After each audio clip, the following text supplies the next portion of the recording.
All right. Thanks for jumping on here. Absolutely. My pleasure. Yeah. Pull that thing up. Your voice really falls off. So, Okay. These mics, they're great mics, but you definitely kind of have to be right up on them. All up in your face. Yeah, All right. exactly.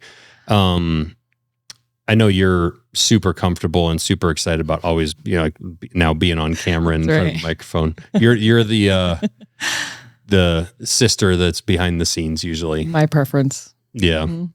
So we'll jump into that actually. We might as well just lead off. You're widely known as being Tulsi Gabbard's sister. At what point in life did you start being known as Tulsi Gabbard's sister? When did she get famous enough that all of a sudden that was the explanation of who you are? Yeah, her start in public service in politics was very early. That was when she was 21. That was local for a state house position. And so I don't know. I can't remember that far back, but it was pretty early on. Was it? Yeah. Yeah. Mm-hmm. What did you think when she first said, like, I'm going to do politics, I'm going to run? It was a surprise because she's naturally an introvert. Yeah. It's hard. It's not a surprise because the way that we were raised and her dedication to service and having an impact kind of supersedes everything else. Yeah. But personality wise, it is not a natural fit for someone like that, or something that you would expect, because most people that go into politics is because they want to be somebody or to, unfortunately. Yeah. But her sole drive was to be able to serve and have an impact. And in Hawaii at that time, when she was 21, it was a lot of issues with the environment and the water and all of that stuff. And that's what pushed her through her discomfort of putting herself out there in the public eye. And I remember she didn't have a lot of money. And so the way that you do is you knock on people's doors. And I think she went through her district 3 times and knocked on every single door. And even if you are an extrovert, that's tough. Like cold knocking on people's doors. Yeah. That's stressful. Especially knowing you might knock on somebody's door that really doesn't like you or doesn't like your politics. Or Right. At that time, a lot of people probably didn't know who she was. Yeah. Mm-hmm. There wasn't a lot of polarization with that at that point. Right. Yeah. Right. How surreal and how crazy is it to just say, like, to realize that she's now the director of national intelligence? Like, isn't that just amazing? It is amazing. And I'm so proud of her. I think the way that we got here, I mean, the fact that she ran for president and the focus of her focus, where it's not about her, it's about the work that she's doing. Yeah. It's weird, but I think you can ask Abe the same thing, and or just our family the same thing, and everybody's so incredibly proud, but it's not like a huge shock. Not surprised. Mm-mm. Yeah. You felt like she was always going to end up in a place where she was going to have an impact. Right. And that's what's driven her decision making, is where she can best serve and best have an impact. And the focus on the work and the substance, right, rather than the position, is kind of where we're all at. And I think that's what I think the difference is of somebody who's kind of seeking, like, for their own personal career goals or whatever. It's a little bit different. It's amazing to me because I feel very honored to call her a friend and know somebody in that position. But I know you and I have talked, you're in the same spot. Here you are, her family and her sister, but you can't really call her up and ask her all the things that we all want to know. Right. And it's like, right. It's just amazing because I look at her as a very normal person. I don't look at her as, I don't know. When I got the good fortune of hanging out with her and Abe at that SIG shooting deal and spending a bunch of time in the truck together, and the bit I've been around her, she doesn't feel, I want to say special, but she doesn't feel different than my wife and I. Like, she's not. Her and Abe, she's a normal person. Just feel like normal people. Yes. In doing really abnormal things at the moment. Yes. She just doesn't have that air about her. And she even just like, I shot her a DM. Like, yes, we kind of had connections of friends and whatnot in the space and whatnot. But when I sent her a message like, hey, Sig's doing the shooting competition. Do you want to come do this? And we're going to sleep in wall tents and run around and shoot stuff. That was a direct message on Instagram, kind of, before the campaign season had taken off. I actually remember this because Brian Morgan reached out to me and told me about you and told me about that SIG event. Yeah. And we were actually in Arizona and she was doing the tactical games when he reached out and I was messaging with him. Okay. And so then I didn't know if she had followed you or knew who you were yet. And so I had sent her a message with your Instagram profile and I didn't know if you had messaged her. Yeah. Telling her that Brian Morgan. I have Hat Creek training in Idaho. Exactly. He's awesome. Exactly. And so I remember that when this connection started happening and then she talked about this event and it was awesome. Yeah. In the same day, she shot a message back and she's like, I'd love to. And I was like, what? Really? And then it was like, well, just so you know, we're going to sleep in wall tents and, it could be kind of, roughing it. And she's like, yeah, I'm down. And coordinating with getting her, up here to Montana. She had an event she had to do. And then she came down here and we just, rode in the truck over there. And then, her and Abe stayed in their own tent and we were next door to them. But then we would all get done and it was all dudes. She was the only woman in the competition. But then we'd all strip down to our skivvies and jump in the river afterwards because we were all hot and sweaty. I mean, it was summertime and it was hotter than hell. And they were just so just chill, and we just had such a great time. And there were other people there similarly, like Justin Gagey, the big UFC fighter, famous, and all these different guys. And everyone was just very down to earth, regular people. Yeah. And I find that a lot. Like you hang around some very famous people. It goes two ways. Either they're just conceited assholes and you don't ever want to be around them again, or more often than not, they're just very nice people that kind of have a abnormally public job, But to then see her go through the campaign season, stumping for Trump, and then end up with her appointment, and it's like you just so badly want, because she's a normal person, you want to just go in there and be like, what is it like? What did you learn? How deep is the deep state? And who are we listening to? And what's China and what's Russia and all these things, right? And what's it like working for Trump? Like, what are those meetings like? What is it like behind closed doors when the cameras are off and it's just you and Donald Trump sitting in a room and it's like, what's he telling you, right? And it's like, there's just so many things you want to ask, but I, out of respect for just the whole thing, I don't ask her any of that stuff. I don't ask her that stuff either. Yeah, and I imagine for her, she wants to be able to just call her sister and probably chat with her about how the family's doing and what you're up to in North Carolina. Right. Because you're doing amazing, impactful things. And I'm sure she also just needs a break from it all once in a while. Exactly. She doesn't want to talk about all that stuff after work. Right. And so we all kind of let her volunteer information about her work and how it's going and stuff like that. But don't pry into it. Which would have to be hard when you're watching, we're bombing Iran and your sister's, the media is reporting that Trump's mad at her and she's testifying, and now with the Obama stuff. And it's just like, holy cow. It's just amazing the stuff that she's involved in.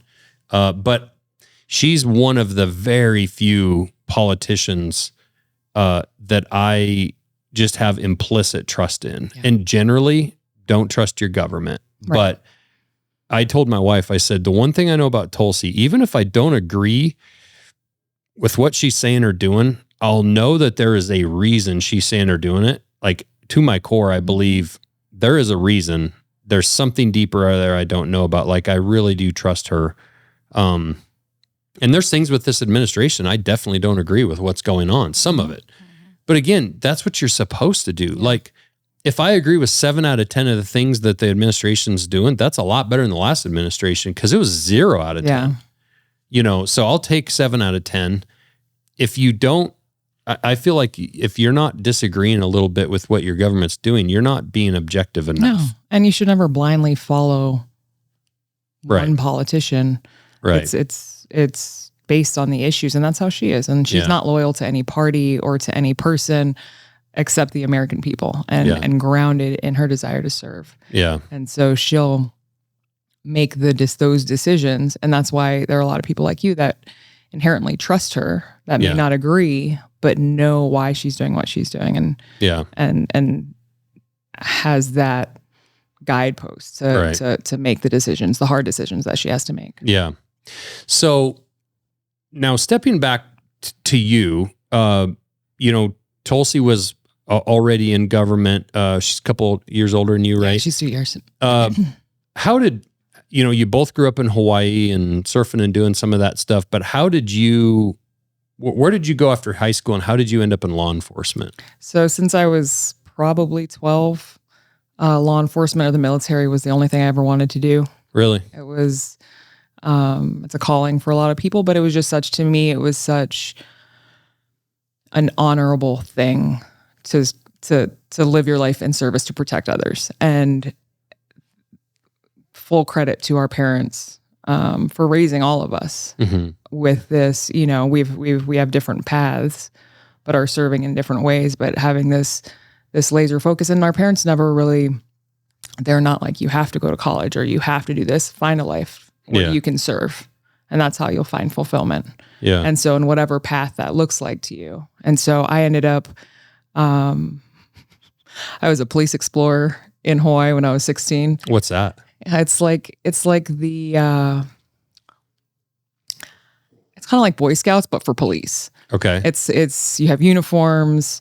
They do, you do some traffic stuff. They teach you how to march. You have like your sergeant or lieutenant, like you have a rank. Almost like a little apprentice program. It is. Or internship for high school kids. Yeah. It just exposes you to the profession. Yeah. But then I knew early on I didn't want to be stuck in one city for my whole career. So that's when I decided that I wanted to do a federal law enforcement, and then ended up going to New York City to John Jay College of Criminal Justice to get my degree, because you need a degree. So is that a degree in like criminology or? Forensic psychology is what I chose. Oh, wow. Yeah. That'd be super interesting. It is, yeah. Forensics, law and order shit. Yeah, like profiling. It's just stuff. Like Law and Order, right? Exactly. The police detective investigates, also collects the evidence, also tests the evidence, also testifies at trial. They do all the things. Just two of you. Yeah, exactly. That's what I thought. Exactly. So I went there for college, and then ended up right after college, applied to all the federal agencies. That's typically what's recommended, because the windows for hiring are very few and far between. And if you can get in the door, it's easier to transfer. The marshals ended up being the first one to call. And so then I went, that was probably 2 years, about a year or two after I applied. Before that, I worked, the only other thing that interested me were working with like troubled youth. And so I worked at a juvenile detention facility as a case manager out of college, which was crazy. It was one of the facilities was in the Bronx and one was in Brooklyn. But, pull that thing over to you. Okay. What was that experience like with those kids? It was heartbreaking. And because you have these kids who are, 11, 12, 13, 14-year-olds, they're in the system, they're locked up. The facility I worked at was set up like a group home. So it was like technically the nonviolent kids. And it's supposed to be more rehabilitative environment. And so we had 12 kids per house. I worked in a girls' facility and a boys' facility at one time.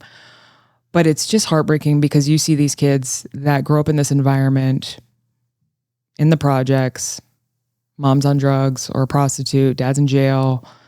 And it's literally like survival. Like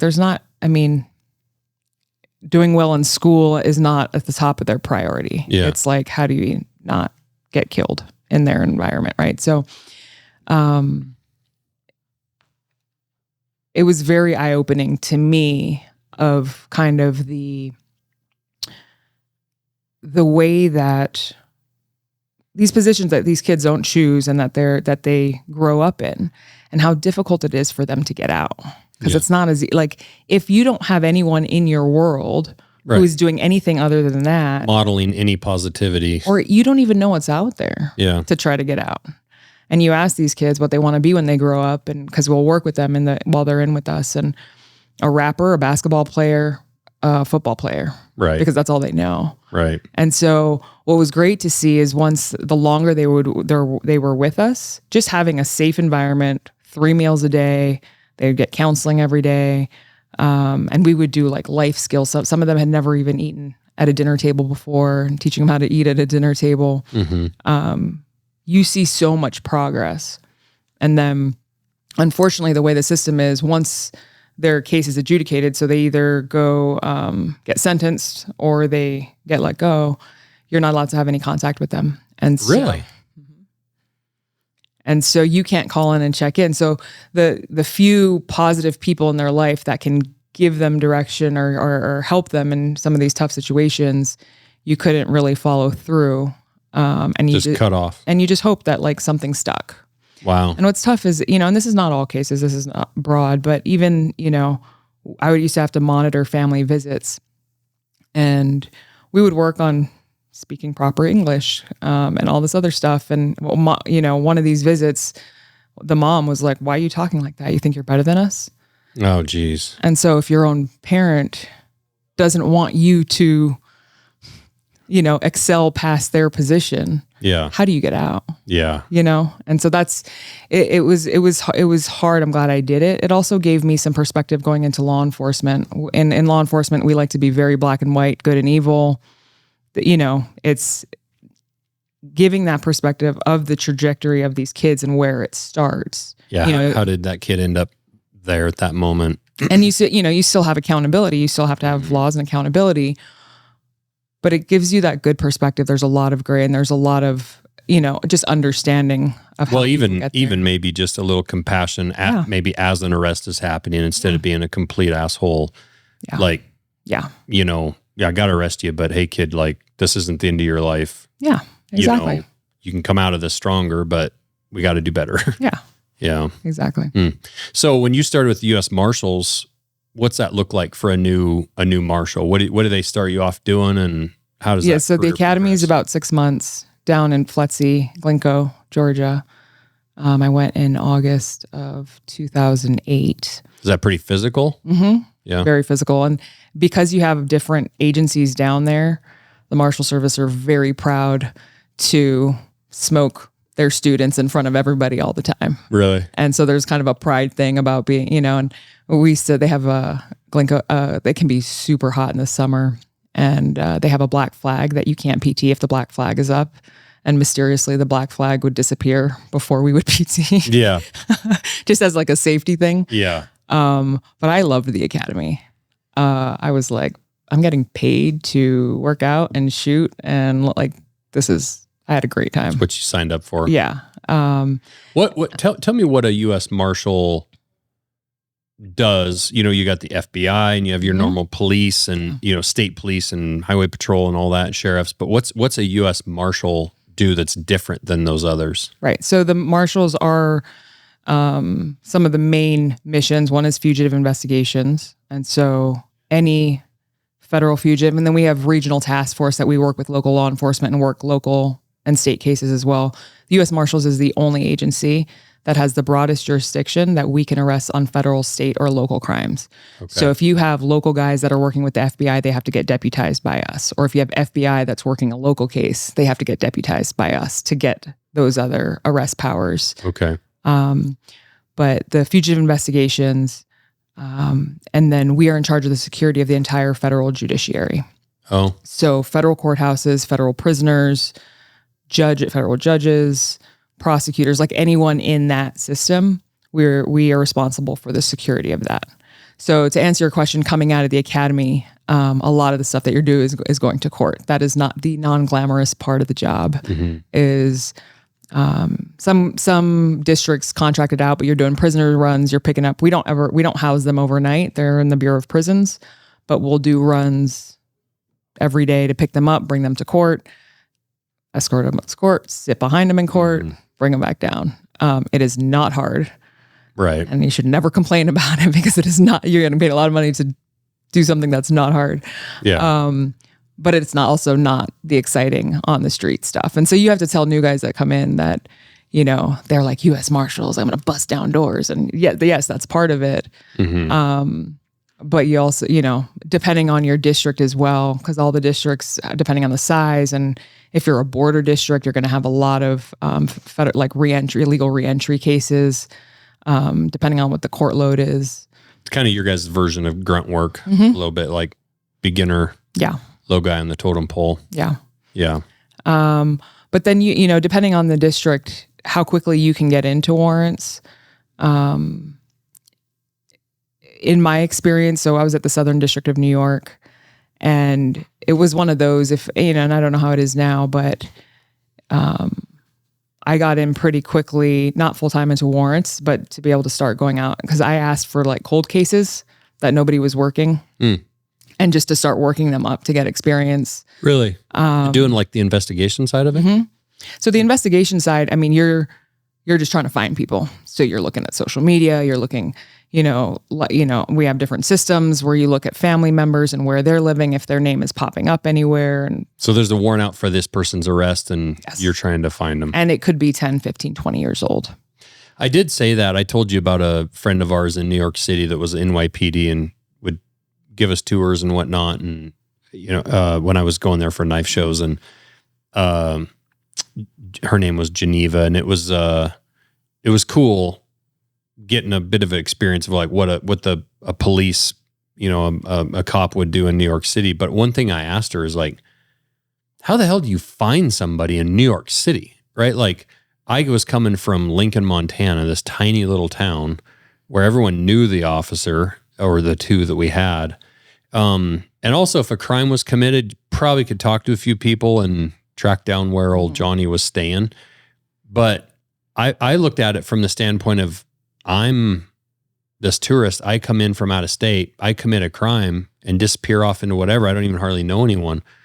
How do you find people in New York City? And she said, as far as the local crime stuff went, she's like, it's amazing how small of a community it can be. Like, every one of these big cities have their small communities and people talk, and it's like there's a lot of connections in those big cities, but I just look at it as a mass of people. Yeah. And there's a difference, right? That part of that investigation is determining who, like identifying the person, versus we already know who we're looking for. And then your, family members, social media is a huge one. And you can link old email addresses. Anyway, there's a lot of ways. Where they bank and all the different places. Yeah. And some of those old cases, they think they're, they'll be super careful. And then there's opportunities where they'll pop back up. And so I started working these old cases. And then when I'd work one up where I believe, he's there, then would go out with the warrant squad and do it. And then if they, if you're pretty young on the job, your tactics aren't going to be great, or, the training that we got was great. And so sometimes people have better tactics coming out of the academy that, haven't gotten a lot of bad habits. But the squad that when I was there, Nick, we had some great guys that were like mentors that kind of took me under their wing. And I would go out in the mornings on warrants basically it's your free time, because you're not scheduled to come in for court till 9. So we'd do hits at 5 a.m. and then go back to the courthouse and put a suit on and then do your regular job. But yeah, you don't get paid extra. It's all, but it was a lot of fun. And that was probably my favorite part. Yeah. Yeah. What, do you remember any particular stories or anything that was like, that sticks out to you from your career of doing that? Something that was either, super scary situation or super kinetic or even funny or whatever, something that sticks out to you from that time of serving those warrants and arresting people?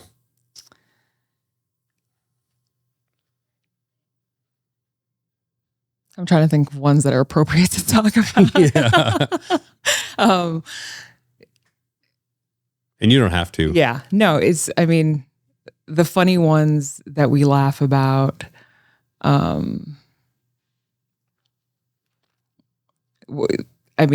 the guy that you bust in the door and he's butt naked. Yeah. And everyone's looking at each other about who goes hands on to, one guy's covering down, the other one's going hands on. And Do you remember any, did you have to get in a situation where you had to chase people? Mm-hmm. That's, I look at that as like, man, that would be exciting, but also scary because every time you come around a corner, whatever, you don't know if they've pulled out a gun, a weapon. Yeah. And so, I mean, so a lot of the hits we're doing, it's early in the morning and it's people's wherever they're staying. Yep. And so you're not going to get into chase, unless your guy covering the back is shitty at his job. You're not chasing anyone down the street because you're going in. Catching them off guard. Exactly. Yeah. And as far as, and I always say that local cops have a much harder job than, I'll just say, for our, what we're doing when it comes to this stuff, is because they're dealing with the general public. When they're coming up on a car stop, this is, you don't know if this person wants to kill you and has a ton of guns, or this is just, like everything is reaction, right? Yeah. And so you can't treat everyone like they're going to kill you, but you also have to stay on guard.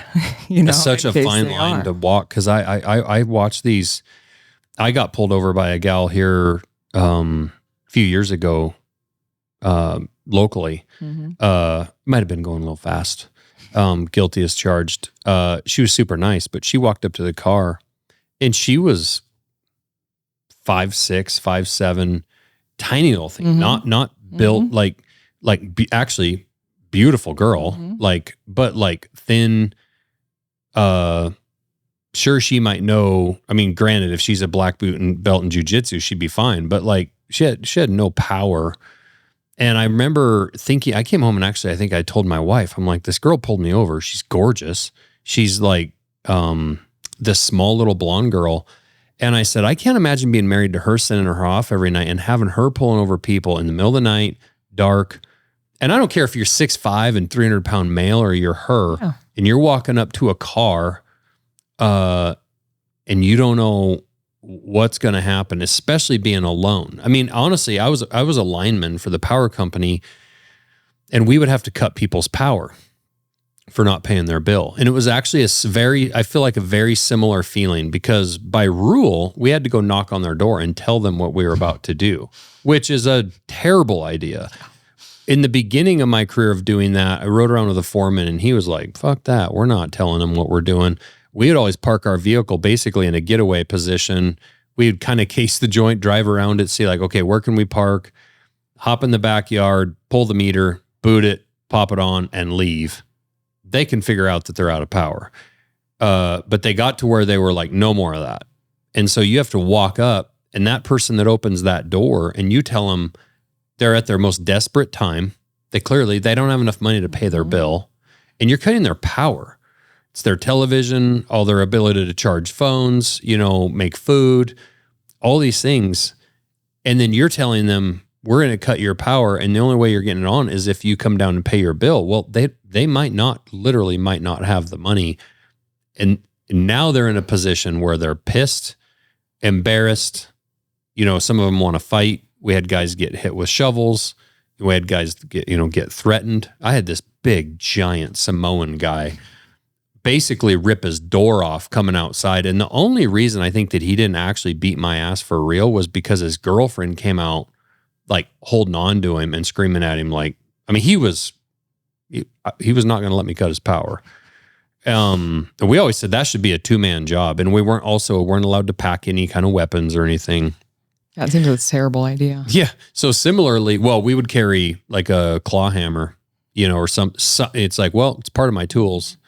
A lot of times it was dogs that were the problem.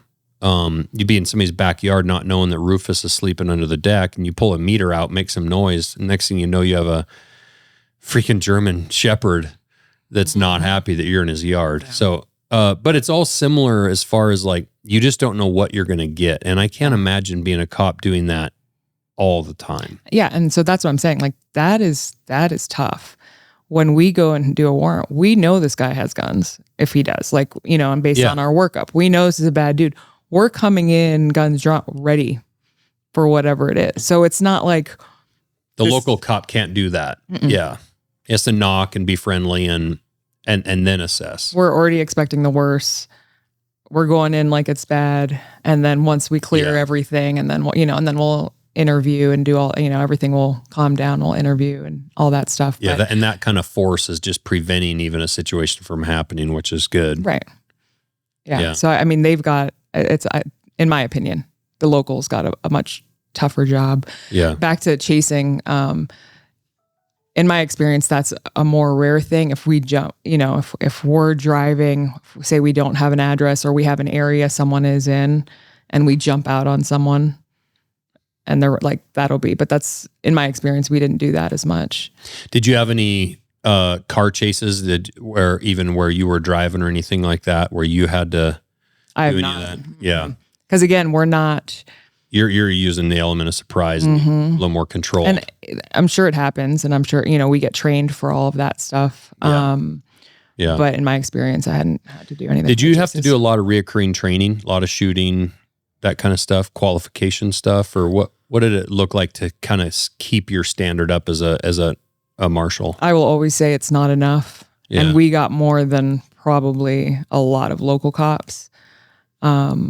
But for the job that you're doing and the importance and the life and death situations that you're put in, I don't think it's nearly enough. But it is, it's the kind of ongoing training. It depends on the district. And you'll have budgets. Yep. You'll have training officers in the district and they'll put on, shooting. We obviously have quals that we have to do and stuff, but then they'll do, CQB or room entries and less than lethal stuff that we have to get qualified in, which I think this is like baton and pepper spray and taser stuff, which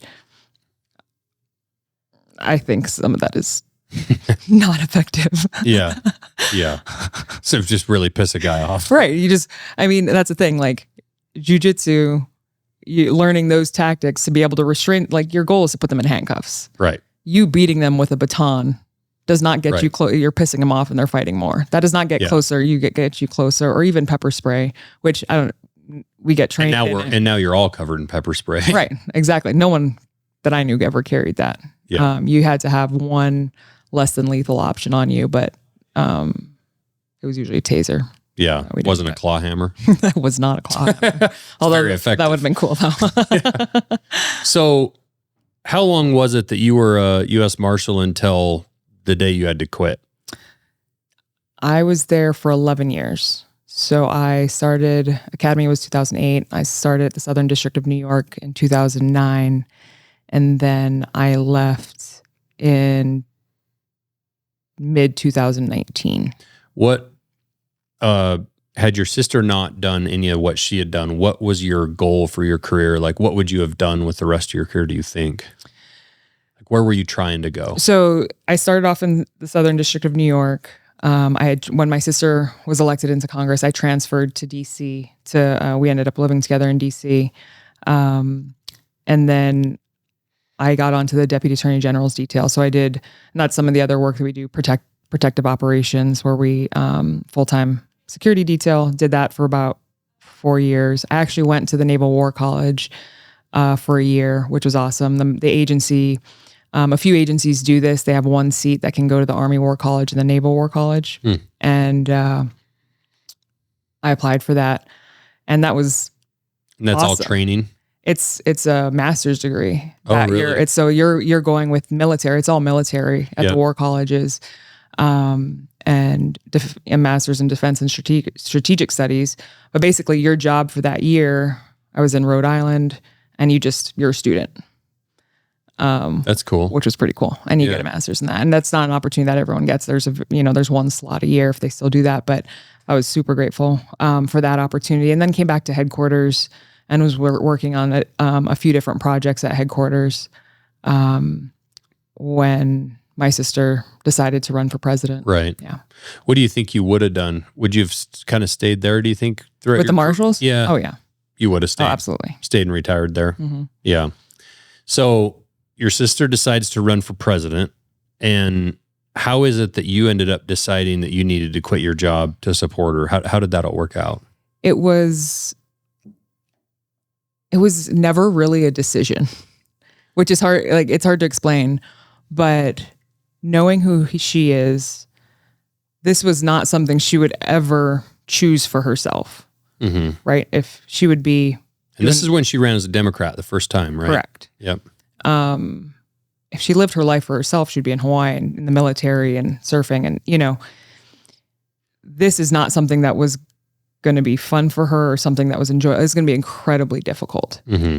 And when she said she was going to do it, there was no way that I was going to not be there to help her in whatever way I could. Yeah. And so it was never, and my hope was I put in to be able to take a leave of absence, leave without pay, or just take a year. And initially that was approved. I had great relationships at headquarters. That was approved up the chain. And then they ran it by OGC, who denied it and said I would not be able to. And they were worried about the Hatch Act, government involved. And it's a very clear line. You can't say I'm a U.S. Marshal, give me money. You can't accept money. You can't use your government's position in any way for that. But for like fundraising. For fundraising. Which you guys were going to be doing a lot of. She was. I was not. And so, I thought that there was a way that I could do this because no one would know that I was a U.S. Marshal because I'm not advertising that when I'm with her. Right. I would never accept money or ask for money or use my position. But they were with such a high profile race as a presidential race. I think they were worried about the optics of it. Yeah. And so then it got denied.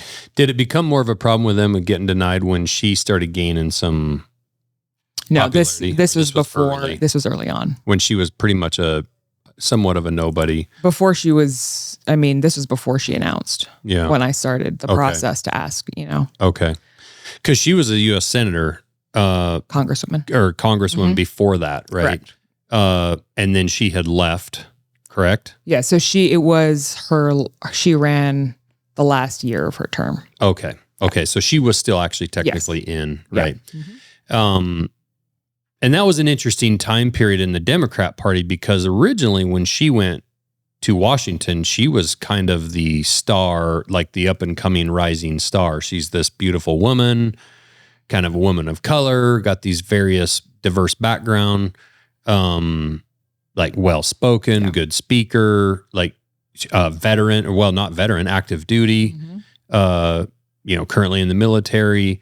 Like she checked all of the boxes. All the boxes they love. Yep.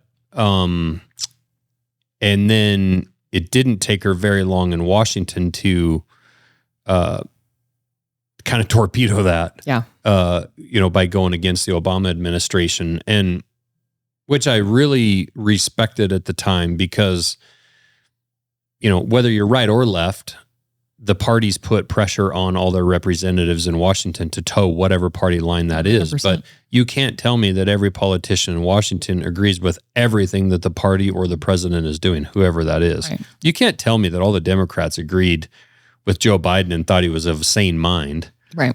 But they have a whip that is the person there that tells everybody this is how we're voting on this. Yeah. And so she bucked that party line vote and pretty much immediately was cast aside. Yeah. And then as she got into to the election that year, she really did an amazing job on the debate stages. But again, that's such a fraudulent system because you have to have so much money and so much power and whatnot to get on those debate stages, or else you're left off of them. You don't even have a voice. Right. And then the way that she was, crushing Hillary Clinton, she definitely was creating enemies on the left. So I can see why you would be concerned as her sister for her security. Yeah. Because a lot of people that run, I think in the beginning, when it's a lot of people, I don't feel like there's a lot of security concerns, especially there's a lot of people a lot of times you think have no chance. And I'm sure there's security issues a little bit, but like they're not. Well, she's had security issues since she was city council, like really? From local politics in Hawaii. Really? When she was in Congress, at one point she had Capitol Police put a security detail on her because there's a lot of crazy, obsessive people.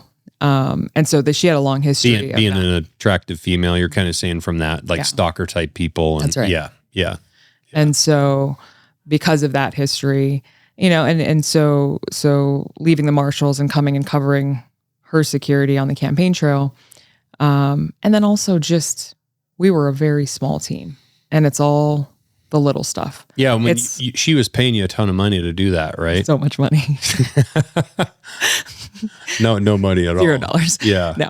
And that's what I found that out when I was out in North Carolina with you, and we were talking about your history, and I just have so much respect and admiration for, I mean, you just pushed your career to the side and did what you did for your family member, and ultimately, hopefully for the country, had that gone the way that you guys wanted it to go. The sacrifice that you were willing to personally give for your sister, I think, is an amazing sacrifice. And I think it should speak volumes about who she is. Mm-hmm. Because if it is a different kind of politician who is doing it for themselves, you're not going to have, it's a different scenario. Mm-hmm. But this was such a selfless act for her to do. Mm-hmm. And for me to help, right? It's not necessarily just her, but for the cause and for the mission to have an impact and to have somebody in a position who is serving the American people. Right. If I can play a small part in that, then I'm honored to do that. Right. And so, and again, this goes back to our parents of laser focus, not on yourself, but on service. And they had to have been very proud of you for making that decision. And it had to make them feel good knowing they had somebody that cared as much about Tulsi as you on that team, running that and looking out for her. So what did you, when she dropped out of that election run, what did you then do? Because you had dropped your career. Yeah. So that was right when COVID started, and we had been on the road for a year, and it was nonstop, hotels, New Hampshire, Iowa. Like it was a long year. And what'd your husband think of all this? He was very supportive. Was he? He was home, paying the bills. Yeah. So I could do this. But he was very supportive of all of it. And it was, this is like a family, like small team effort. And as far as the campaign, it felt like a startup, right? Where it's just everybody sweat and tears putting into it. Nobody's making money. Nobody, it's all about the cause. But so COVID had it ended kind of when COVID started. And so I just took a year home. Mm-hmm. While everyone was home, but it was, and kind of figuring out what I was going to do next. I had great relationships in the Marshal Service, and they had said, you're welcome to come back anytime. Okay. So I was going to ask you about that, because even today, like, have you thought of trying to go back? I'm still very involved. I'm not 100% opposed to it. But I care deeply about the Marshal Service. And I think in this administration, we have a really unique opportunity to turn it around, because this administration is very bold in cleaning up the rot, in passing policy for in ways that would really help the Marshal Service. I'm really excited about this unique opportunity, and think we need to kind of do a lot in this administration because we'll have the backing. Whereas before, you can talk to anyone, and I don't know if this is, profession wide, but, the leadership is typically so scared of their own shit. Like they're so scared to lose their job, and they're so scared to make really hard decisions that benefit the front line. Right. And it's more of a defensive posture of covering our ass versus what's best to prepare the guys on the front, the deputies in the field. Knowing, like, the people that work for me, they know the decisions they make, they have my support. So it allows them to just go be great at their job. But there's so much, in law enforcement, there's so much worry about lawsuits and all of, and especially in the climate, depending on the administration, that I'm actually really excited about this one. And so I have been working with them in an unofficial capacity. But I'm not, I think it would have to make sense if I'd go back as a, but I would like, my interest in more is the actual impact of it. And if I can do more when what I've learned, you can tend to do more on the outside of government than on the inside of government. And so you'd gotten some offers to go back there, but you kind of, obviously you chose not to. So at that time, coming out of that out of COVID, what was kind of your next move? There was a U.S. senator that was getting harassed by protests, and followed her into a women's bathroom, filming her, and she was a friend of my sister's, and so she had asked if I could, because I have a background on the detail in the Marshal Service. She had asked me if I could stand up a detail for her. So it kind of fell into my lap. And so I built a team and we set up a detail. And so I ended up doing that for about 2 years. Okay. And then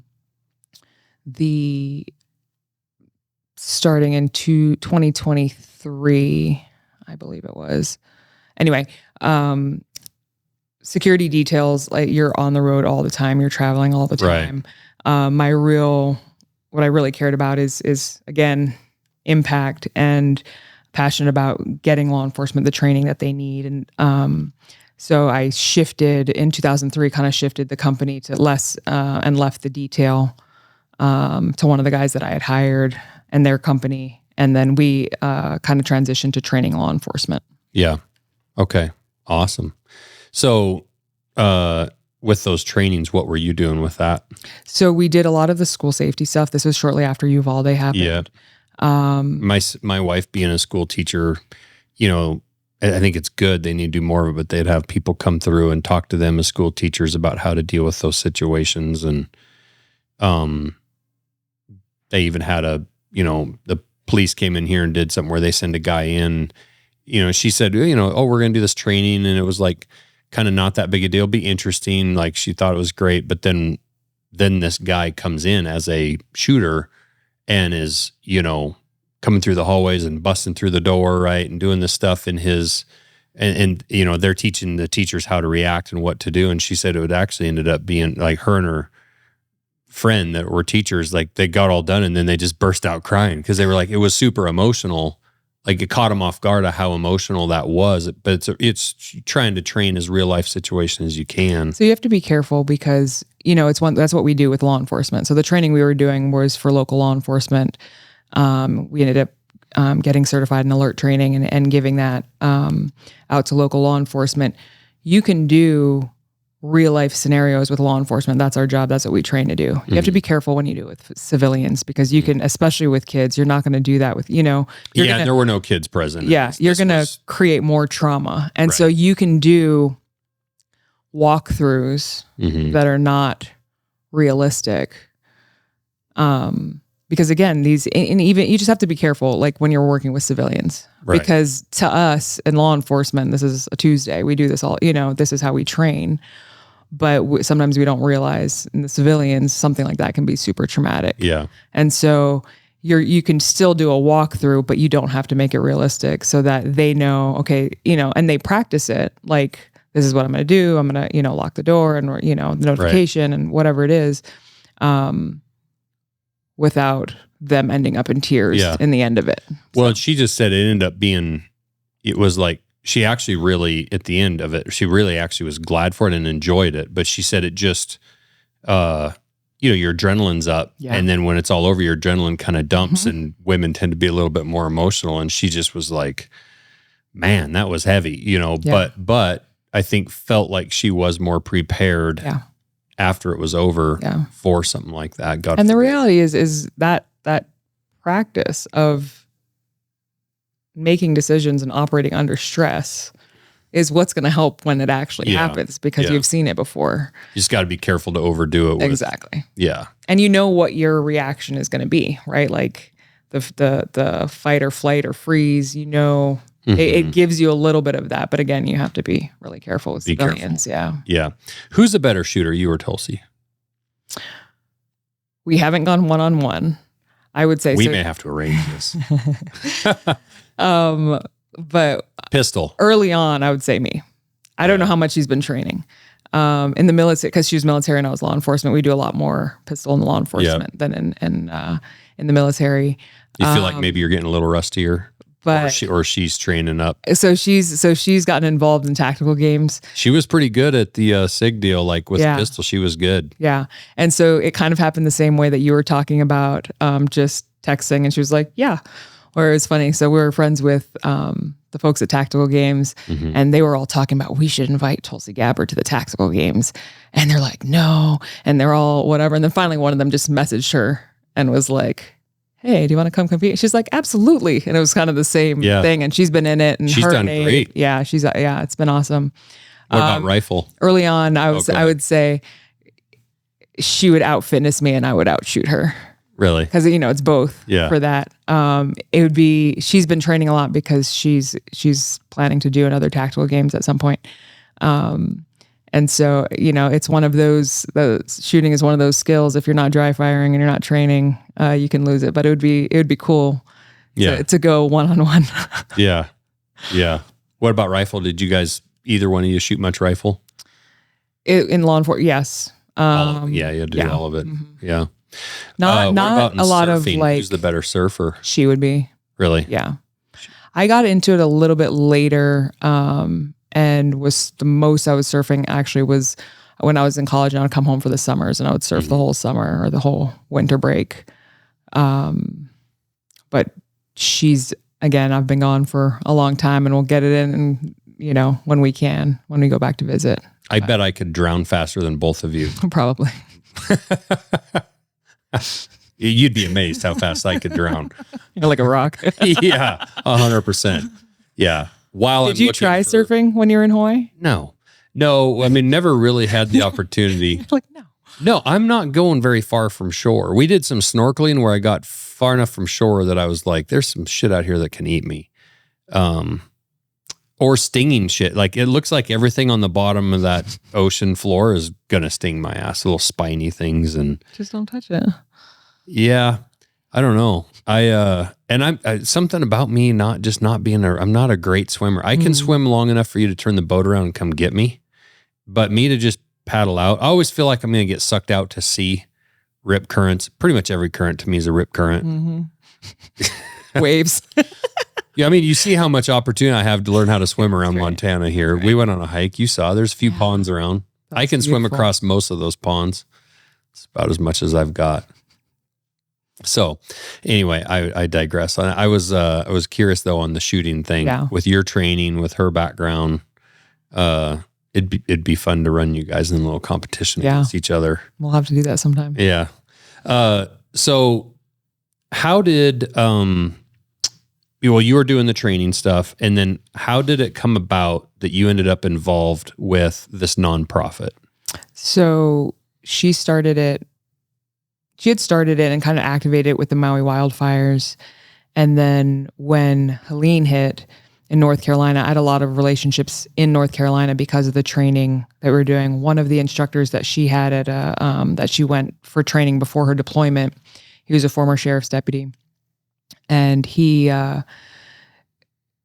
based in North Carolina, and through her, we had met and had done a lot of training in the local Scotland County and in other counties there for law enforcement. And so when Helene hit, he has all the relationships around the state. And so I got really involved in that response. And initially the initial response was emergency supplies, heaters. This is the week after, right? Heaters, generators, chainsaws.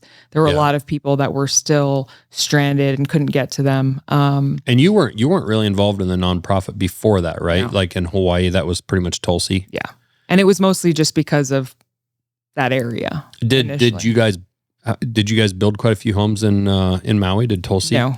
So the bill again, the initial just around kind of support.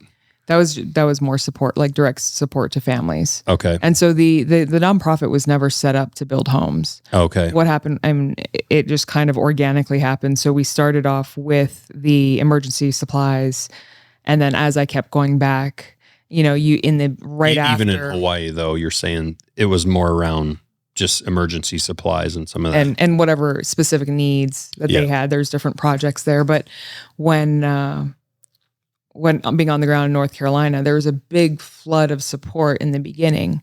Right. And the things you hear, the fact like, don't forget of us, because they know that everybody leaves and, they're out of the news cycle and they're still reeling from the disaster with nowhere to live. And so they, we don't need another heater. We need a house. And so very quickly to be able to use the money that was entrusted to our nonprofit to have an impact, we rethought what we were doing, and I started meeting with local community members to get recommendations for local builders. And so we set up a team of local builders, and it was the end of January when we kind of broke ground and committed to building 5 homes. Yeah. Which is a huge undertaking. No, that's a huge undertaking, especially because you don't really know much about building houses. Zero. I mean, your husband's a contractor. He is. But he wasn't really involved, was he? Someone had to pay the bills. Yeah, right. Yeah, exactly. So he would have been great, but and it's not even where you live. It's not like he can kind of double on that at night. Like you live states away. So correct. Yeah.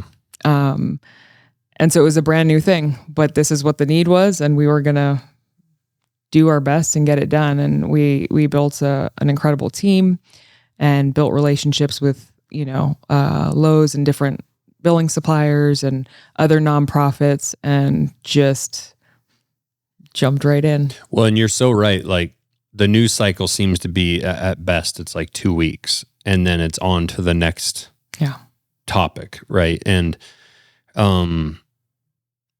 really, frankly, the hottest topic of the time since then has been, this administration, right? Whether it's Iran or Israel or, just Trump in general, anything Trump does. Trump read the newspaper today, and now we're going to talk about it. So it's very easy for things like, the hurricane flood victims and stuff to fall out of the news because it's unfortunate, but it doesn't really resonate with the viewer in Idaho or Montana, right? It's tragic. Everybody thinks that, and they donate some money in the beginning. Hopefully, lots of generators show up, lots of people to help look for bodies and to help kind of with some of that initial, getting people into trailers or something like that, whatever that looks like, paying for some hotels. But at the end of the day, they've lost entire homes, and that's at best, that's a year-long process. That's at best. That's at the very best. But with these disaster areas, there generally tends to be a really long just cleanup process before you can even think about building a home. There's a lot of environmental hazards around that. There's a lot of utility hazards, as a lineman, rebuilding power lines, rebuilding the natural gas infrastructure, fiber optics, phone lines, all the things. Roads. I mean, when I was out there with you, it's incredible to me the amount of roads that had washed away, and you could tell that they were all brand new. Yeah.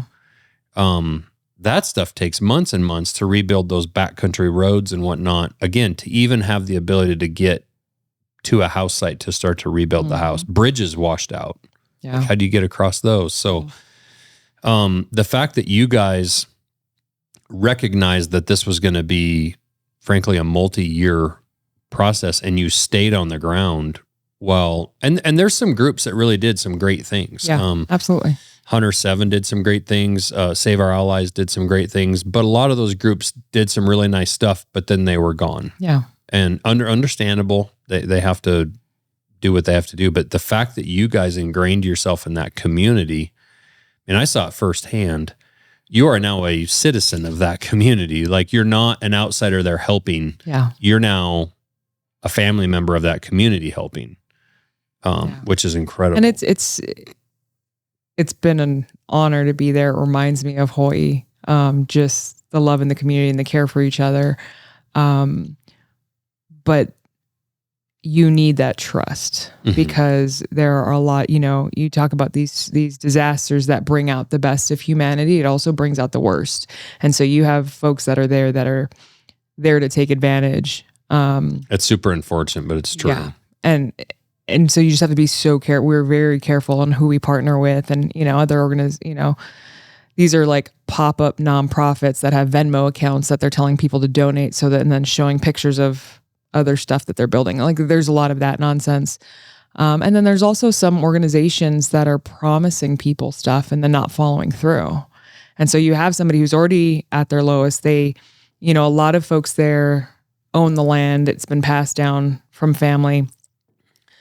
So they have the land, but they don't have any money to rebuild the house. And they get a little bit from FEMA if they were lucky. Most of them didn't have flood insurance because they weren't in a flood zone. So they get no insurance money. And so there's actually no way forward. Like there is no next step for them at this point, right? Yeah. Then if you owe $150,000 on your house, $200,000 on your house, and it washes away, you still owe the bank $150,000, $200,000. You still have that payment next month. You still have to go to your job tomorrow. Yeah. You need to buy your children all new clothes, new toys. I mean, my house burned down. I went through this to a certain degree. My shop was still here. I still had some support. But I remember standing there looking at my burned out house foundation going, and I had a payment on it. Like, what if insurance doesn't come through? Yeah. And in my situation, I did have insurance and they ended up being great. I mean, Allstate insurance, I have to say, was amazing. Yeah. That being said, in these floods, people don't understand this. When you watch the national news and you see a flood hit an area, unless you bought flood insurance specifically as a rider on your policy, you're not insured. And some of them had tried, but they wouldn't give it to them because they were not in a flood zone. And so they're in this place where, it's devastating and they're still in shock from it. Like the shock is there for a while. And then you have some organizations that'll come in and, good intentions, but they'll promise them something. Right. And then they'll just disappear. And so then you're giving them a little bit of hope and then you're just crushing it again. Yeah. And it's just like, we've been so careful that we won't even hint at helping someone. We'll get information. We'll get a recommendation for someone. We'll get their information, but we won't ever even say we'll do until we have the money in the bank for it. And the problem is, when you're building a whole new house, that's a lot of money you have to have in the bank. Yeah. Yeah. And I think it's really cool the way you're not giving that hope. You're actually very secretly and very quietly, kind of going about finding these candidates for these houses through the actual public. Talk about that and like how because people can't just apply or kind of ask you for a house. Correct. And we did that purposely, that we don't advertise, hey, we're building houses, come apply for, here's the process. Because now you got 10 people apply, 100 people apply. You only have a house. Right now you said you're building 11 homes. Mm-hmm. So at best, you're going to make 10% of the people happy out of 100 families. And they're already going to have a hope that, when you put in that application, you're building up hope already.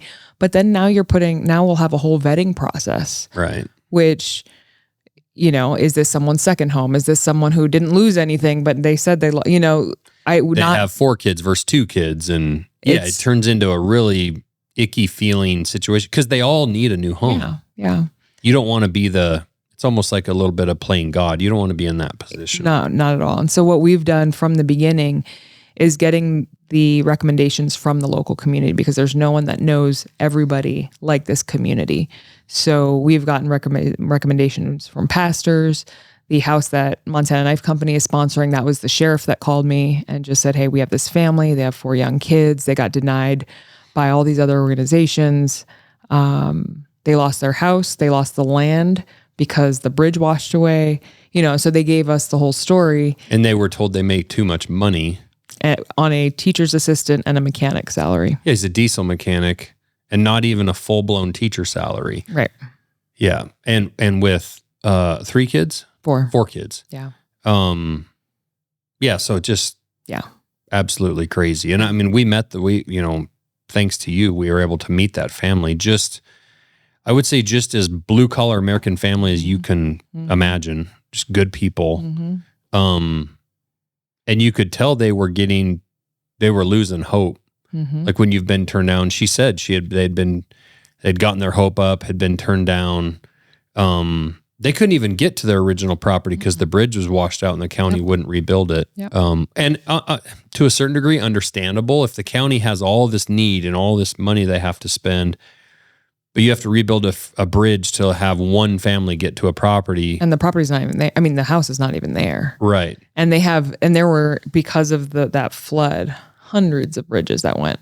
Yeah. So they have, they triage, and the priority of this bridge goes to 5 families. Yeah, it makes sense. Right. Yeah. Maybe it gets built, but it's not going to be a priority. Right. Yeah.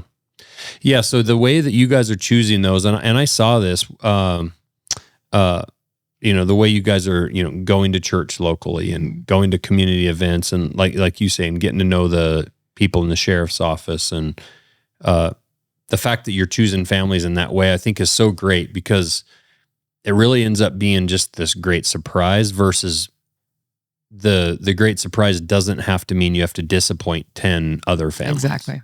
Yeah. Exactly. And just the relief, like you see the stress that they've been living in campers or in really small rentals, or, and not knowing the way forward, or with some of them, that's later in life and they've worked hard and they've done everything right and they own their house and own the property. And then the stress of I have to now take out a mortgage and I can't retire when I plan to retire. Right. I'm going to have to work for the rest of my life and I still won't pay off my mortgage. Right. This is the stuff that we're hearing. And so, and that's, again, even at that point, we'll listen and we won't say much.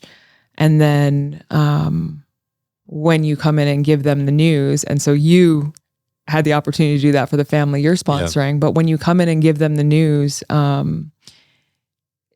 the disbelief, the tears, the relief, and then the calls that are I finally slept well the first time since a storm, or I feel like I can breathe again. Because now there are next steps versus it's a path forward. Exactly. The other thing I noticed that I would not, have really thought about is the challenges that you guys have with the houses you build up there, because they're in really tight canyons, these tight draws up there where it's not just flat ground where you can just easily, dig out the old foundation, dig in another one.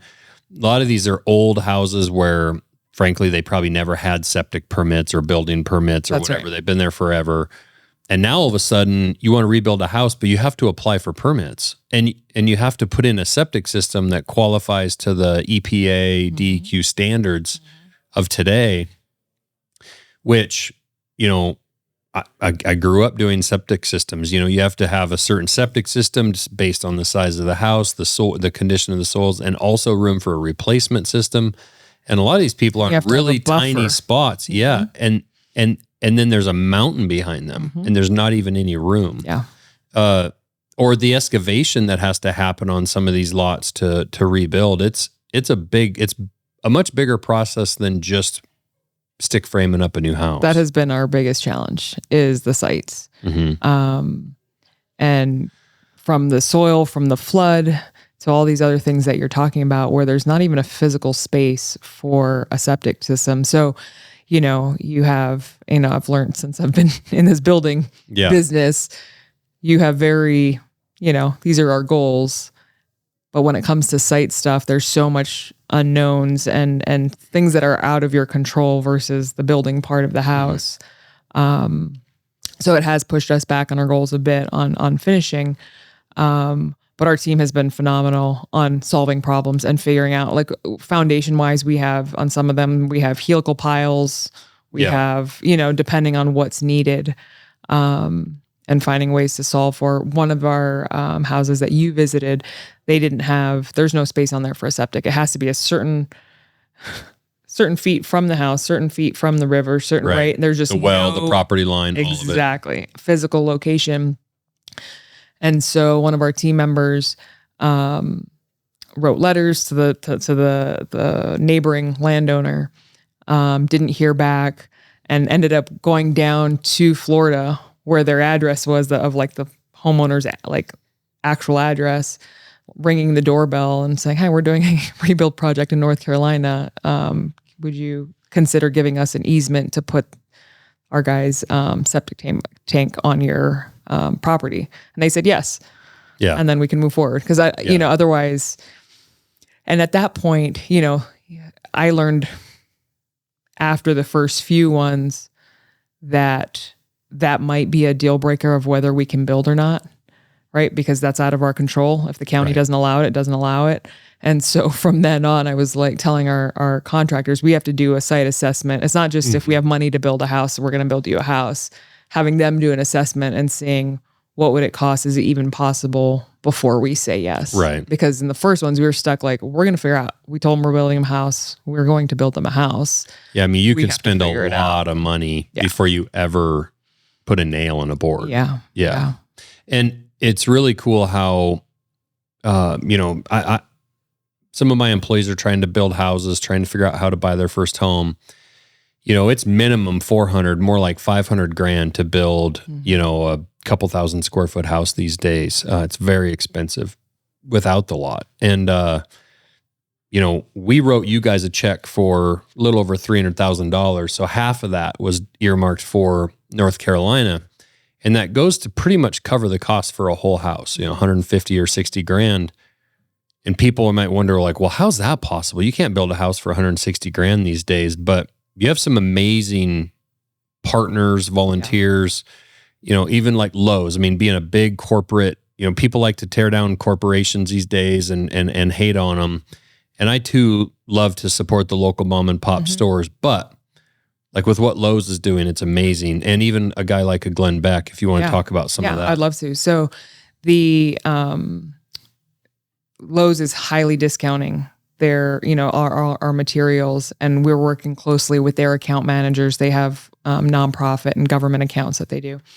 And then Mercury One, JP, who runs that, and this is Glenn Beck's nonprofit, they have been wonderful in paying our Lowe's bills and going in. And, we've had a few families who were desperate to get back into a home and couldn't wait another 6 months for a stick build.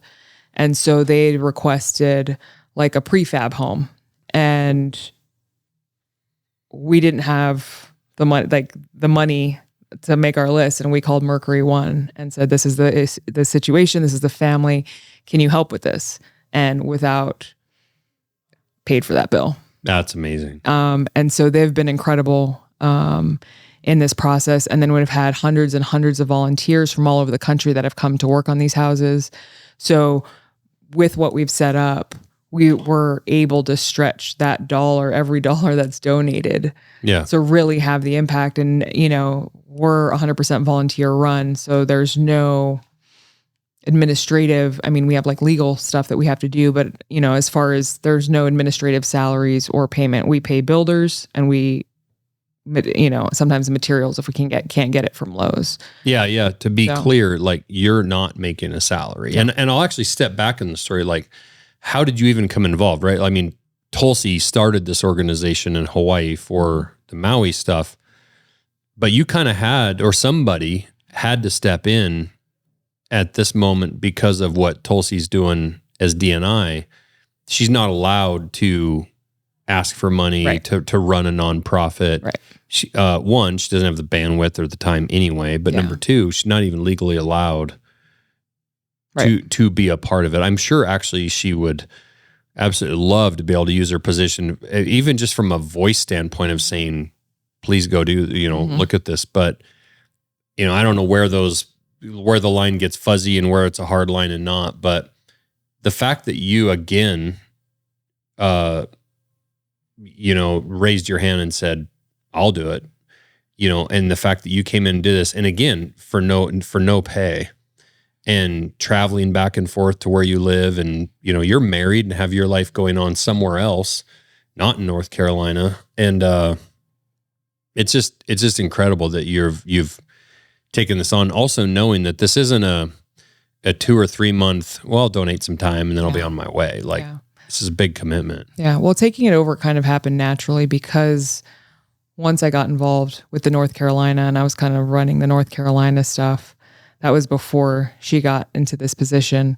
And then and then it turned into the building project, which was a lot more time. And then, so when she did get nominated, it was just a natural thing that I would take it over. And it is been such an honor. And I feel lucky that, being in the community and seeing the actual impact. A lot of people donate and they hope it's to an organization that does something good with it. But being with the families and seeing the actual impact. Yeah. It's an honor to do it and to be a part of it. Really. Well, that was actually one of the biggest things for us. So we've done this Come Hell or High Water fundraiser a couple times. The first time we did it was for some flooding in southern Montana. And, we raised about $80,000 at that point. And it was critical to me. I felt obligated to take the time to find somewhere to write those checks that honored all those people that gave their hard-earned dollars, Exactly. And it's sad. I know there's a lot of great nonprofits out there, thousands of them doing great things. But we do hear the stories of, the CEOs of nonprofits making $250,000 a year and, flying first class everywhere and spending a lot of administration fees, dollars, and not getting that money to the ground. So we wrote those checks, and I did a lot of research, on that first fundraiser. And then when we ran this Hell or High Water fundraiser, we had raised all this money, but I was unsure about how to get it to the ground. Mm-hmm. And, was fortunate enough, honored to be at Tulsi's swearing in. And, you and I were just chatting at dinner. Yeah. And I was like, well, what do you do, V? Yeah. And, well, I'm running this nonprofit in North Carolina. We're building homes for flood victims. And I was like, really? Well, tell me more, right? Yeah. And then it was like, well, I have some money. And I was like, amazing. Yeah. And, but you were very kind, because the one thing that I had said, we had made a promise when we ran that Come Hell or High Water. The hell part of that was the fire mm-hmm. in LA, mm-hmm. And the high water part was that flooding of North Carolina, and Chase Rice was initially the one that reached out and wanted to do something for North Carolina. That was right at the time that the fires had just happened in LA. We went and raised this money, this 350 grand, whatever it was, but we had made a promise to our customers that half of that money, it would get split. Mm-hmm. And so as much as I would love to just go build another house for somebody in North Carolina, that's not what we said we would do. Mm-hmm. And I didn't know where or how we were going to get that money to the ground in LA, but we needed to run it through a nonprofit. Mm-hmm. And the last thing I want is to write that check to somebody in California and have that money go to a salary. Yeah. And so you've been incredibly kind about being able to let us write that check of all that money to you guys. And then you actually just flew to LA this last weekend. That's right. And you're trying to help us find worthy people for that money to go to. And we're not going to build homes with that in LA, mm-hmm. but we're going to try and find families that need some help, because they have a long, like I know when my house burned down, I had to end up buying a camper to live in. The insurance company was offering hotels, but like for me, that was almost a year. And again, we didn't have the cleanup portion. We cleaned this up. My dad and I did in 2 days. We didn't have the massive cleanup thing that's going to have to happen in LA. So they're going to be displaced frankly, for years, at least a couple of years. Yeah. What was that like for you? You've seen what you've seen in North Carolina. When you landed in LA and entered those neighborhoods, what was that like for you? It was completely different. It was, so I went, the main area I visited was Altadena, this is where regular folks who are not multimillionaires live. And it was eerie and like a ghost town. And so I had not seen it before, but you imagine, it's the volume of the number of houses that got completely destroyed because they're on much smaller, like postage stamp size properties. There's so many more houses. Whereas in North Carolina, it's spread out. People have land. It's all like here. Yeah. Right. And you'll have like the community is still there. It's just you have this house, a few houses down, there's that house. Right along the river. Right along the river. But the community is still the community. And in Altadena, it was a ghost town. There are no cars on the roads, like barely any. Nobody's around. I did see a couple campers, but I think it was close to 7,000 homes in that area that got completely demolished. And so my goal for this last trip, I only had a few days, was to start meeting directly with families to find out where the need, how we can best help them with the money that you all raised. And I'm like you, where I take it a very grave responsibility when people entrust us with money for someone, right? Like we don't take that lightly. And so that's why it's worth putting in the effort to really, because the easy check the box would be, we donated it to, not this. Yeah. And that's the thing. We could have written those checks a long time ago and just washed our hands of it, and not in a bad way, but I mean, just like we have a knife business to run. Yeah. We all have our lives to live. Yeah. We could have felt like we did a good thing, write the checks and move on. But I also didn't even feel that bad about waiting a little while to figure this out and write these checks, because these stories are going to emerge. And again, like you said, there's going to be all that attention in the beginning. But I think coming in now, after those people have been displaced for months, damn near a year pretty soon, I think this is the time where like you can really, those people are at that point where they feel like there's no hope. Exactly. And you are having those same conversations with law enforcement, with pastors, trying to find some individuals. And we'll try to find like what are some direct needs that can help these families. It might be some different situations with families. I mean, it might even be, something with clothing for the school year, or it could be, housing. It could just be basic necessities. But even if it's the cost of helping with the cleanup of their place, of remediation, because some of those houses aren't actually gone, but they're inhabitable because of the environmental hazard. Exactly. And they're not getting the same help from insurance as someone who lost their house, even though they can't live there. So it's been a struggle. I made the mistake of looking at your photos and going like, oh, well, that guy's lucky his house is still standing. You're like, yeah, well, he's not living in it. That family's gone because they have to strip everything out of there. Yeah, because of all of the toxins in the smoke. And I was like, wow, even the houses that are standing are still displaced families. Right. Which is, that's just the things that don't meet the eye that you don't think about with these disasters. And so the approach there had to be different, because going into the community like we did there, well, nobody's there. Everybody is completely displaced. And so what I did was I went to 5 churches that are in that immediate area, and met with the pastor, the reverend, the leaders of those churches who in their congregation know the families that lost their houses. So having a direct, and they're putting lists together of those families and needs. And then I also had a meeting with the LAPD association to find out first responders who lost their homes. And I was told from that association, 15 lost their homes completely, and another 14 were severely damaged. And that's just like sworn officers.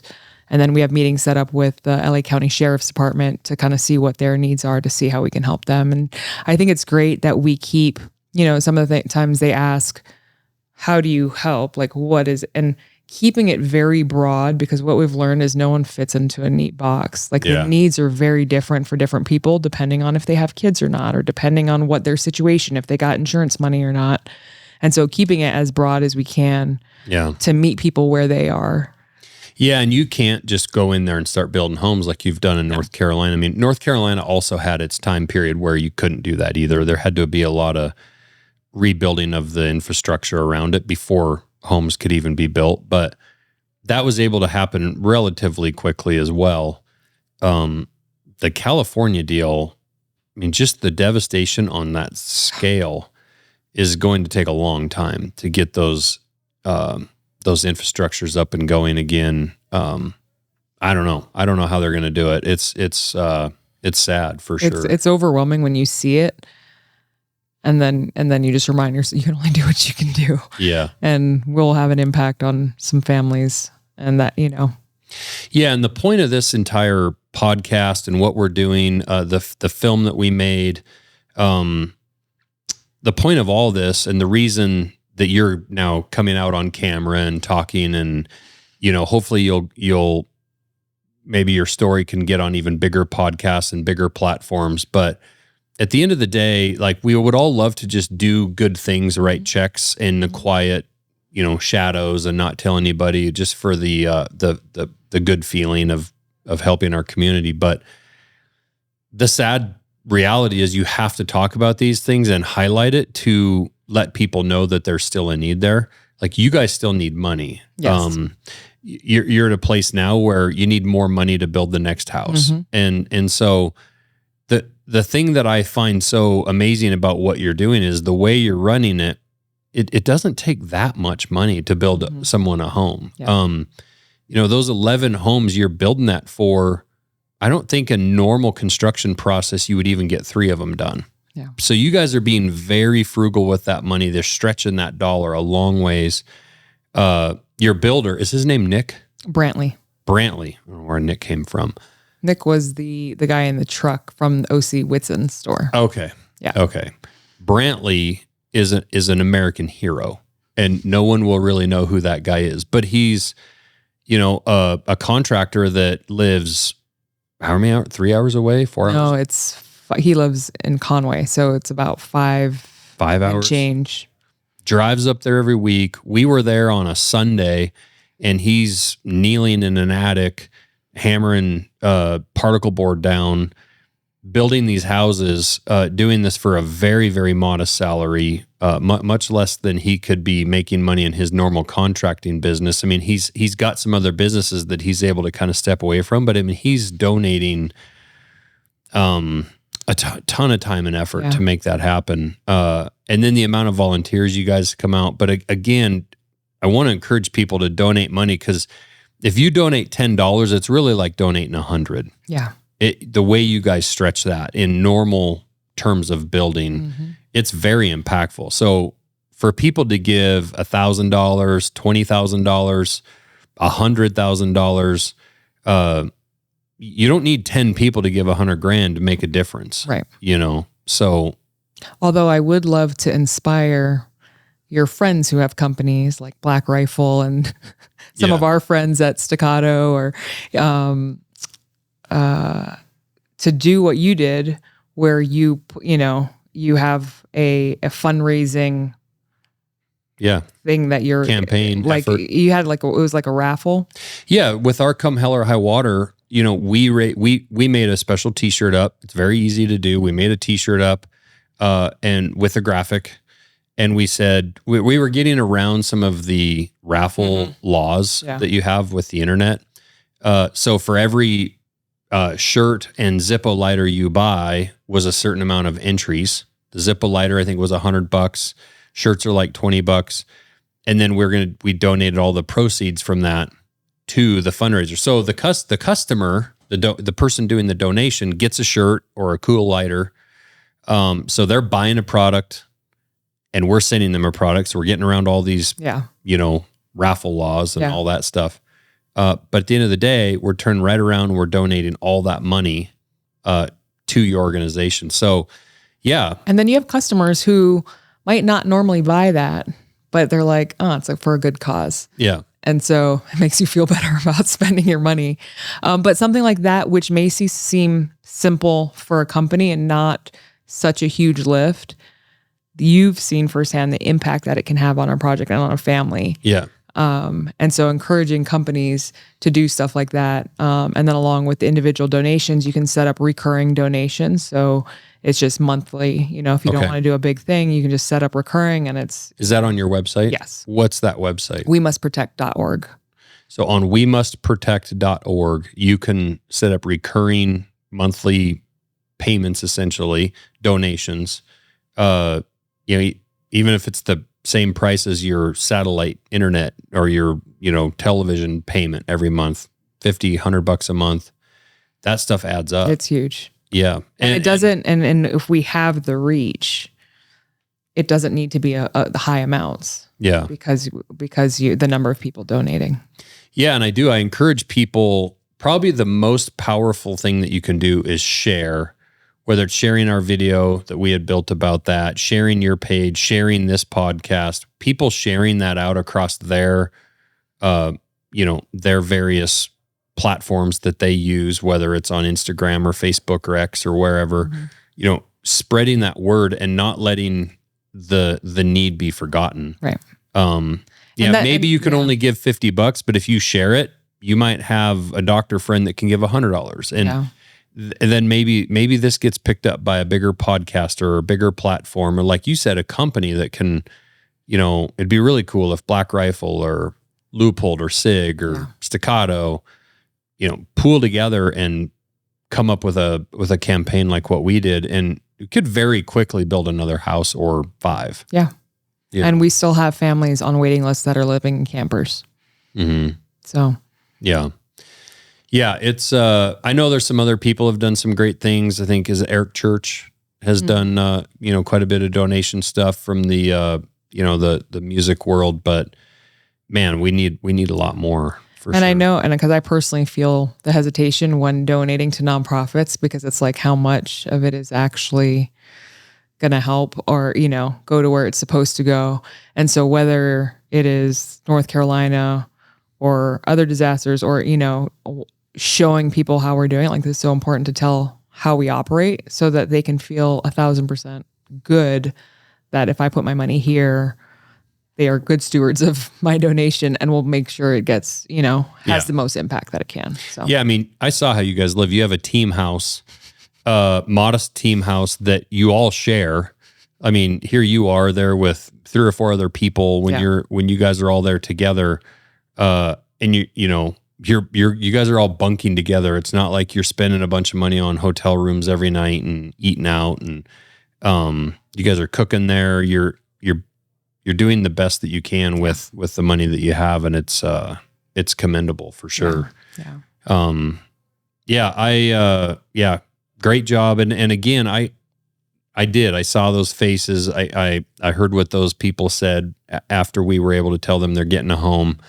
It's one of the best feelings that you can have, that you're really helping people and giving them a home. So thanks for letting us be a part of it. Well, that family was on our list, but, and as much as we would want to, that was the one that we weren't going to be able to get to until we had the funding. So as much as you appreciate we couldn't have done it without you. So yeah, well, ultimately we couldn't have done it without our customers, because our customers are the ones that came out and support that in a huge way. And I do want to say, keeping the politics out of this kind of stuff. When I announced we were going to raise money, part of it was for the California fires. With our following and our people, a lot of them are like, well, screw those people in California, liberal, blah, blah, blah, blah, blah. And it's like, yeah, I mean, there's definitely a lot of people that I disagree with down there, and probably a lot of the people maybe don't even support your sister or this administration or whatever. But at the end of the day, who cares? Doesn't matter. They're citizens in this country. At the end of the day, we have to take better care of our communities in general. Yep. It's probably my biggest gripe with government is the fact that we spend so much time looking outward around the world. And, you could debate whether or not the government should go rebuild homes for individuals. I err on the side really of no. However, the government could sure come in and help rebuild the infrastructure and provide a process that is streamlined, whether it's permitting, getting power lines built, gas lines back in, streets fixed, to where it's now ready, for people to rebuild their homes and rebuild their lives. There's a lot of individuals that lose houses all the time in forest fire all over the country, in different various disasters, floods. But it is government's job, I feel like, to provide safety for our citizens and provide, utilities and clean water, fresh air, and safety and freedom. Yeah. And it's frustrating when you go by and you go through those areas and there's stuff still not cleaned up. Yeah. But and really, I also think the government should be involved in helping crack down hard on people who come in and take advantage of these situations. There's a lot of fraudulent. There's big business around disasters. Yeah. I know people in the lineman career see that a lot. They respond to hurricanes often. Yeah. There's big business around disasters. And it's cleaning up FEMA, and what's incentivized is not efficient cleanup. Right. It's you get paid the number of times you touch it. And now the contractors that are coming in and doing it are not looking at how quickly can we clean this up and be done with it, but how can I set it up so that we get paid the most times? Yes. Right. Like, so that's all stuff. That's a huge You even see that with forest fires around like Montana. Yeah. There's a taking advantage of the system, sign up my equipment. Now I'm getting paid by the government, but it's parked down at the local park and it's not moving, but it's on call. Yeah. I'm getting $1,000 a day. Yeah. You were telling me about that with your dad. Yeah. Yeah. Yeah. My dad was very unhappy with how that all worked and refused to let his business or equipment be associated with that. Cause it's taken advantage of the taxpayer. Right. Hopefully the Trump administration will fix these things. All the things. Yeah, all the things. What have they been doing? They've been in there 8 months. How come it's not all fixed? It's amazing. And I'm as impatient on some of this stuff as anybody, but you just hope they can keep doing it. And then I really hope that it can be followed up by a couple more administrations that are well-intentioned and get our country turned around in certain areas. But anything that we missed? Anything you want to add? I have something for you. Oh, you do? Seriously? I do. Oh, geez.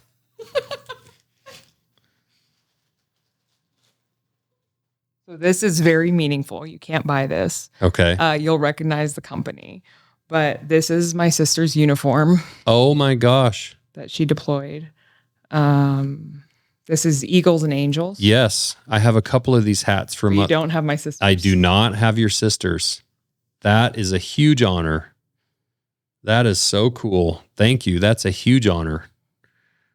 Very much. That's awesome. Thank you very much. I think this was signed. This is when I had gotten it before. But I'm sure you have personal stuff from her signed. So I don't know if I really do. Well, maybe her book, but that's awesome. Well, thank you very much. So Eagles and Angels, they take our veterans' uniforms and they'll ask them to donate uniforms to them and whatnot, and they'll cut them up and they sew them in behind the flag patch here. Yep. And then they sell these. And where does the money go for?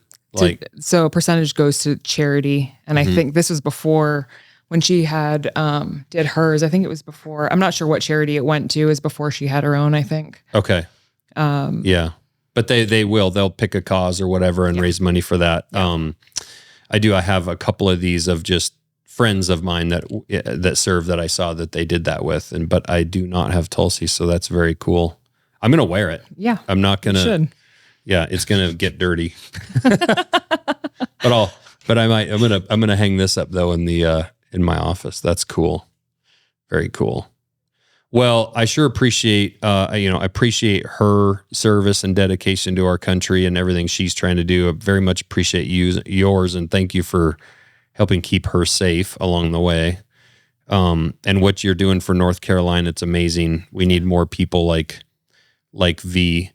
You're Vrindavan. That was really good. Vrindavan. That was very good. Bellord. Bellord. I mean, if you're I like to say Bellord. Vrindavan Bellord. Bellord. It took me a while in North Carolina to get the Vrindavan right. Yeah. But I'm doing good. Great. Yeah. So Vrindavan goes after as V because no one can really say your name correctly. So thank you for allowing us to say V, but I've got it nailed now. Yeah. But I'm sticking with Bellord. But I have to bow when you do it. Yeah.